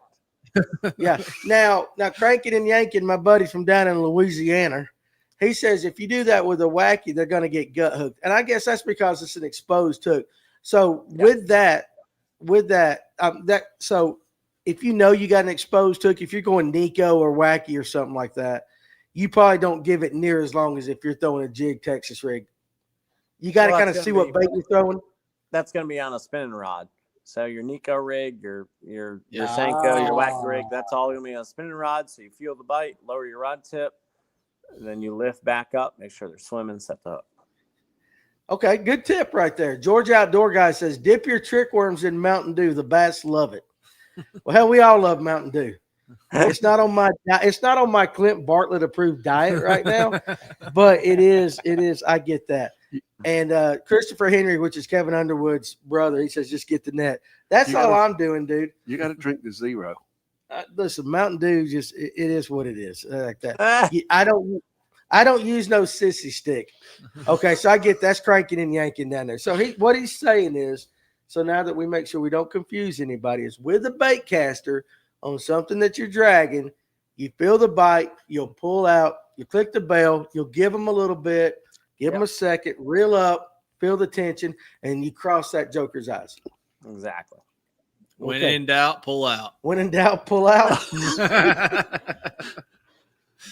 That's just life advice.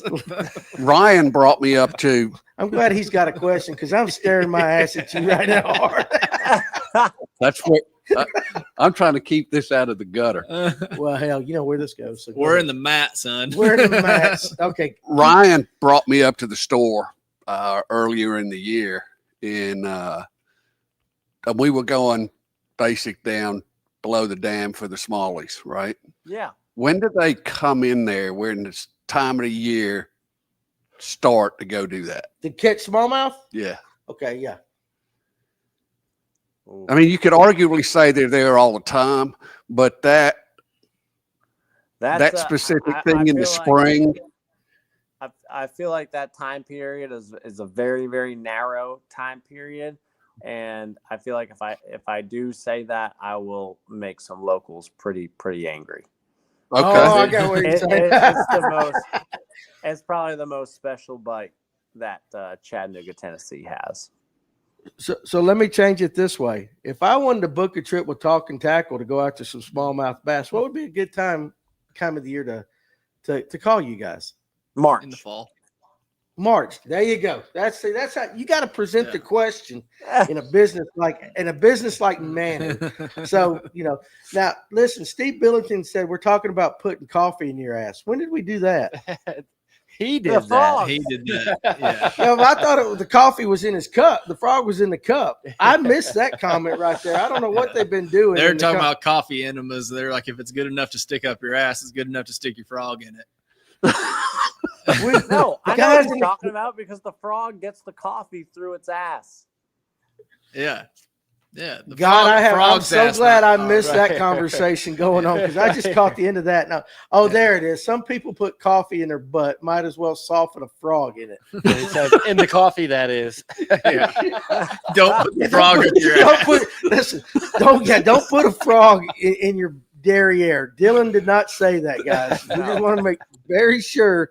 You know what's going to happen? Somebody's going to pull out a TikTok out of this or something and say, Dillon said, no, we're not going to do that. Okay, I get it. I missed that conversation. So the more you know us, Dillon, you're going to understand that we got some people that follow us that their minds are they're trash, dude. It's not me. It's the guys I hang out with. That's all fishermen. That is all fishermen. How about this? In Tennessee, what is your favorite species to go after between big largemouth, big smallmouth? You're not on Lake Lanier, so we're going to take the spots out of it. Big smallie or big largemouth? Always big largemouth, 100%. Always big largemouth. Yeah. Okay. Yeah, I don't partake in any of the. So that's all Tanner, my partner Tanner. He does all the smallmouth trips. I don't even do them. I think I've done that smallmouth rush maybe twice in the last 7 years during that sweet part, and one was with Ryan Hanks, but we had a little tournament with all of us friends, me and Ryan and Ethan won. But no, I like to stay on Chickamauga and chase those trophy bass. Okay, what's your favorite way of catching them on Chick? Like if you could only fish one way for the rest of your life on Chickamauga to catch trophy bass, what would it be?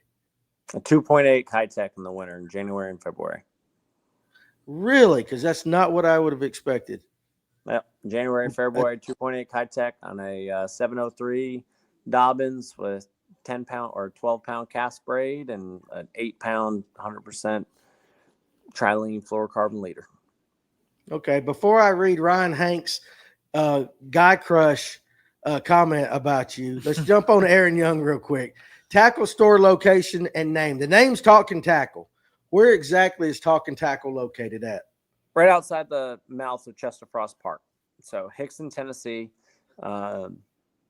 If you're coming from like the Chattanooga area, you drive right past the entrance of Chester Frost, and we're 200 yards down on the right. Okay. Now pull up the Guy Crush comment from Ryan Hanks again. Okay. If you want to know me and Ryan, we have this relationship where we give each other hell. I love the guy to death like a brother, but I like giving him hell. I have caught some awesome fish with Dillon and Greg and highly advise you guys to stop by and see them. Caught a 7-pound largemouth with Dillon on Chick on a jig and had 25 pounds of smallmouth with Greg. Yep. I believe it. Right? Like you notice Ryan really makes friends with all the guys that know how to catch fish, and he gets all these awesome trips out of that. And he doesn't own a boat. He don't. Does he own a boat? No, he's fished more in his lifetime. Yeah, than anybody that owns a boat. He's got it figured out, honestly. I don't know what he does, but like every other day, he's like, "What was that fish he had on Facebook the day or yesterday?" That the cichlid. Fish. Yeah. It's like Ron Hanks. He's in Florida one day. He's in Chickamauga the next day. Now he's up in New Jersey, and he don't even own a boat. He's in California. He don't own a boat. He's all over the place. He goes, "I make lures." There was a guy that posted a question earlier this evening. Where did the name Talkin Tackle come from? Oh, that's Way a to bring funny it back question. serious.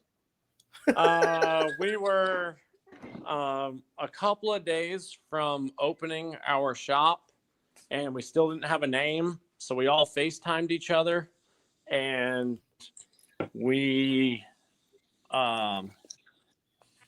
were just going back and forth with notepads, and we would think of an awesome one, and then look it up, and boom, trademark. And it's like, all right, back to square one. And we go back and forth. And I think it was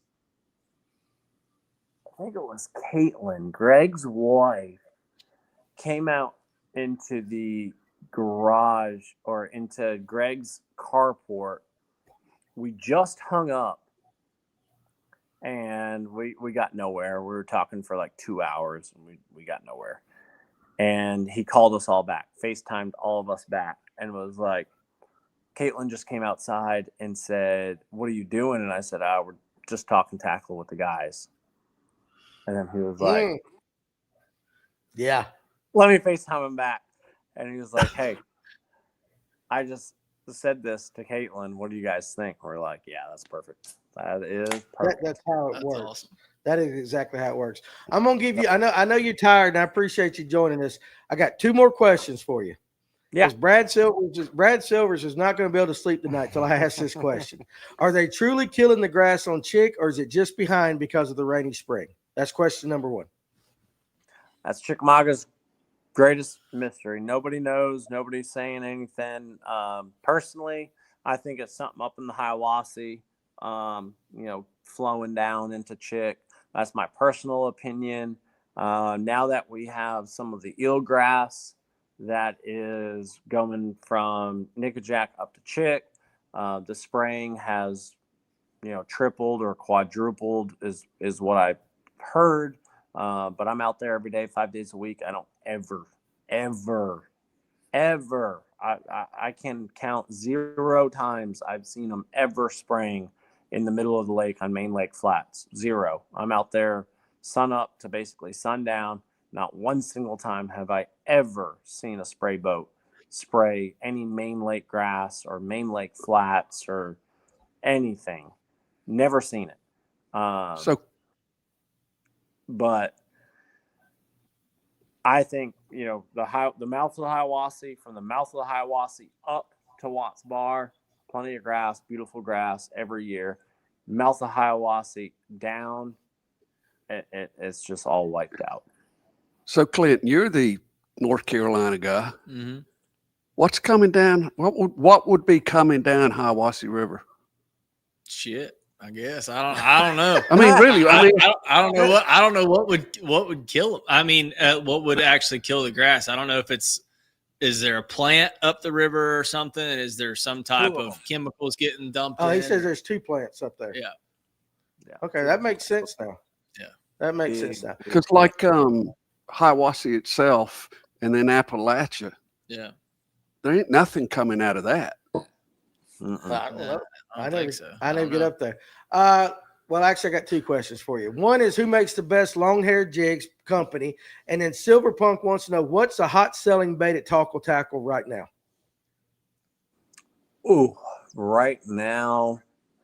Well, I mean, we're ledge season now, and it's at the tail end of ledge season. So at Nico Rig, I mean, we'll go through. Me and Tanner are both lazy, and we don't put the rings on our Nico worms. But before I left, I was going through between 3 and 4 bags a day, 5 days a week of a hitworm, of a Magnum hitworm, in the either plum or blue fleck or green pumpkin. But pretty much before I left, 5 days a week, that's really the only bait I would give my clients, because you catch the numbers and you catch the biggest fish on the ledge on that bait. Before I left, we got in a shipment of like 390 bags. And I know that we already got another shipment in because we went through all of those. Wow. Okay, that makes sense. And the long hair jig, do you throw any of them? I just throw the shuttlecock. Okay. Yeah. All right. The true bass shuttlecock, 3/8. That's or 5/8. 5/8. Okay. Fair enough. All right. Well, I know you're tired, dude. Listen, number one, I appreciate Clint said he could get you on. I've been a long 2 weeks. That's for sure. I know. I know you. Or actually, I don't even know when I left. I guess it's been, 3 weeks straight of sunrise to sunset on the water up in the North Country with big old waves. It was rowdy out there today. I was trying to FaceTime Greg today. I was just catching them left and right. I found one little spot where I could have sat there and caught 100. And I FaceTimed them just to show them how much fun I was having. I laid it on my deck, and a freaking 4-footer came over the front of the deck, and I thought for sure my phone was done. I mean, there was 8 inches of water sitting over my phone. That's absolutely crazy. Well, listen, I know when I talked to you last week, you said I'm practicing. I can't come on last Tuesday because you were fishing so much and all that. First of all, thank you very much for spending some time with us, letting our viewers get to know you. Now we got another guy to root for. That's I always like it when guys come on the show. We make that relationship, and we got somebody to follow and everything. And so I just want to personally, from me to you, say thank you very much for taking the time. We learned some juice tonight. We learned, what other podcast can you go on where we're going to talk about coffee enemas and fishing and everything together? Yeah. So like I always say, like, you're not going to get this on Mercer. So, appreciate you. Another guy says, thank you for your service and truly thank you for what you've done. And you guys go up there. It's Hickson, right? You said it's Hickson? Hickson, Tennessee. Hickson, Tennessee, Talkin Tackle. Go stay at the shop. Yeah. It's always fun fishing, especially Is the road Hickson Pike? Yeah, Hickson Pike. Yep. It's on Hickson Pike and all that. So, dude, go get some rest. And I hope we can have you on later, especially as we get closer to the Classic and everything, just to see how your perspective has changed and everything. We're going to come up there, so we'll see you, at the Classic. We're going to be up there this year and all that. Nice. But seriously, dude, thank you very much for spending some time with us. I enjoyed the conversation. And thank you guys. Like I said, I got somebody else to root for. So appreciate you, Alex, for doing the board tonight. You did an outstanding job. For Mark over here trying to keep the podcast on the rails and not letting us go down too many rabbit holes. And I was trying to get it off the rails a little bit. For Clint just being Clint over here and all that. But again, it's Clint's got connections like that through Ryan and Clint and all that. We were able to get you on. So thank you, Clint, very much for a fantastic guest. And for sure. And access. So Dillon, we're going to let you go. We're going to end the show and all that. So thank you very much, buddy. And all you guys that are watching, hey, make sure tomorrow we'll be back at 12 noon for another lunch break. And we'll be talking about some of the stuff we heard tonight because there's a lot. I'm actually going to have to go back and kind of pick out some juice. I know I got some frog stuff we're going to talk about tomorrow because I found what he said very interesting. Everybody's going to be talking about that bait caster letting stuff out. What you got, Alex? You got something to say? You said you just started a YouTube channel. Yeah. How do we find it? Where's your YouTube channel? My name, Dillon Falardeau Fishing. And I got a bunch of stuff out there right now, but I know that was all punching, but that video that I come out with on Gunnersville with just me and my buddy Max fishing, that's the one you're gonna have to pay attention to with that technique we were just talking about because it's over 20 bass where we're messing around and turning around, talking to each other, and then turning back around, closing the bail over, reeling down, setting the hook. It's fun. That's awesome. I just see in my future me just jacking up, messing up, doing that.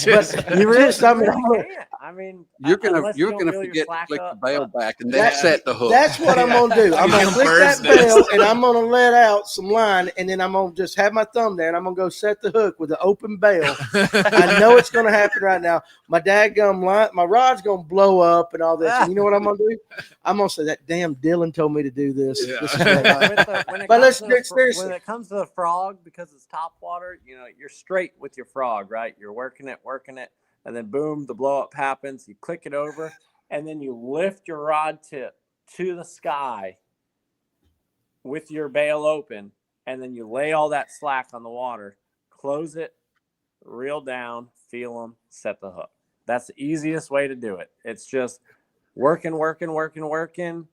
Boom, big blow up, click it, rod to the sky, lay your rod down, click it back over, reel up, feel them, set the hook. Dillon, I appreciate you, That's but the formula. if there's one guy that can F that up in this world, you're looking at him right here, dude. I mean, listen, I'm going to try that. I'm telling you, it's going to take some time. But look, hey, dropping tidbits like that, man, we appreciate you, and you got some new fans out of this group. You need to call that the Falardeau frog formula. The Falardeau frog formula. No, that has to FFF. be given to Greg. That has to That be is given to true. It's the old Worsham washout. Okay, well, Greg. Yeah, there you go. That's good. Wash and wash out. Yeah, I don't Okay, know. well, we'll go with that. So appreciate it. And guys, appreciate you joining us tonight again. Tomorrow at 12, we got a lunch break. Join us there. And then Thursday night, we got the man with the prettiest hair in the business, Matt O'Connell. Matty O is going to be with us. I guarantee you right now, he's already got the curlers in his hair, getting prepped for it. He's got it. You know, it's going on. So you guys join us. We appreciate you taking some time out, just like Dillon. Thank you very much for joining us tonight. You guys be good, and we'll see you on the next one. Thank y'all.